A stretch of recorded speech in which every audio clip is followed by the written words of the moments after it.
Halo semuanya, perkenalkan, nama saya Ariman Ulil Ansor, mahasiswa semester 1, jurusan Ilmu Komunikasi Universitas Peradaban.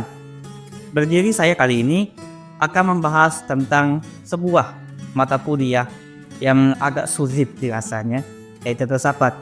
Dan setelah membaca buku yang diperintahkan, buku filsafat untuk pemula. Sebelum kita lanjut, kita akan bahas dulu apa itu filsafat. Secara umum, filsafat itu adalah cara berpikir untuk mendapatkan sebuah jawaban dengan dasar yang logis untuk mencapai sebuah kebenaran. Namun dalam pandangan masyarakat, filsafat ini dianggap sebagai ilmu yang sedikit banyaknya tabu. Dikarenakan tadi, berpikir mendalam. Dan berpikir mendalam ini bisa tentang apa saja, tentang diri sendiri, tentang keberadaan sekitar, dan tentang keberadaan ketuhanan.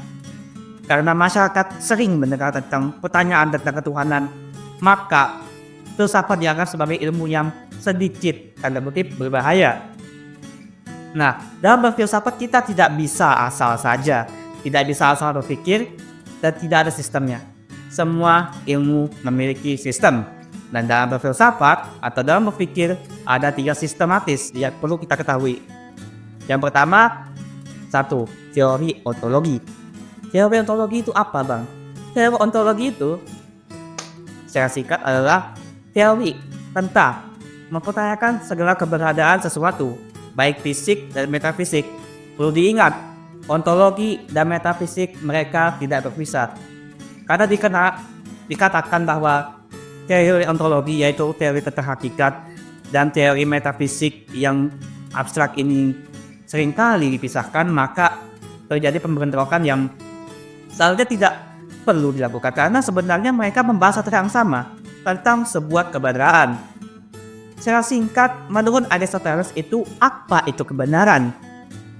Dan apakah hanya ada satu kebenaran saja menurut Russell? Apakah ada banyak kebenaran atau hanya ada kebenaran yang tunggal?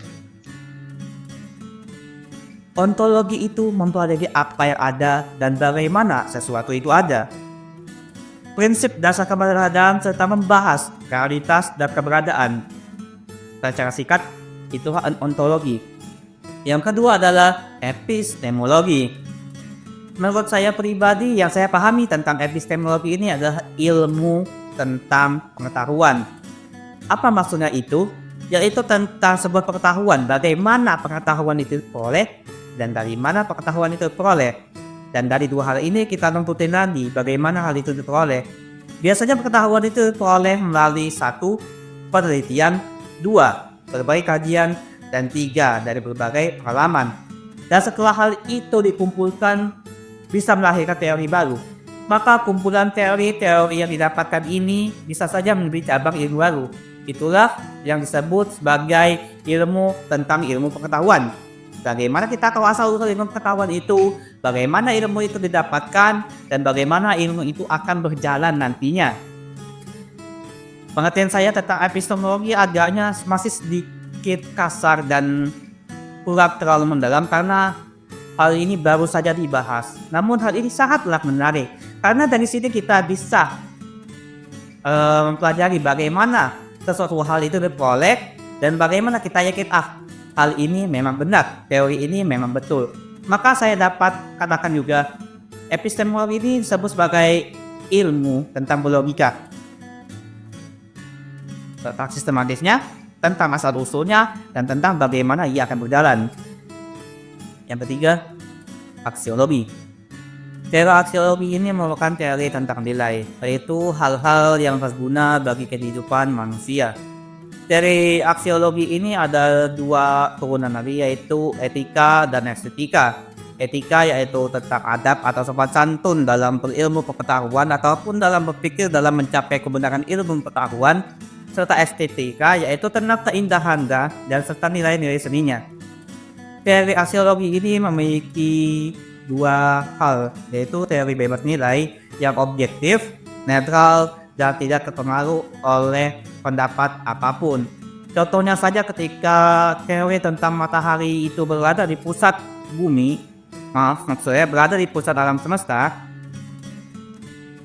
teori ini dikemukakan lalu ditentang oleh gereja. Maka dengan adanya teori aksiologi bebas nilai, diharapkan bahwa gereja ataupun pihak manapun tidak dapat mempengaruhi ilmu ini karena adanya teori bebas nilai. Yang kedua adalah teori tentang nilai.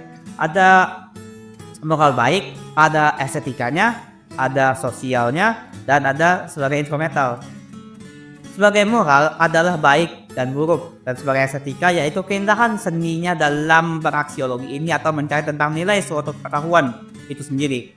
Secara sosial yaitu individu dengan masyarakat, bagaimana penilaian kita tentang pengetahuan terhadap individu dan masyarakat secara umum.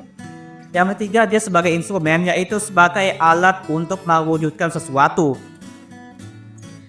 Apa yang baik, apa yang buruk, berhubungan dengan masyarakat, dan berkeindahan dengan seni dan sebagai alat untuk mewujudkan sesuatu.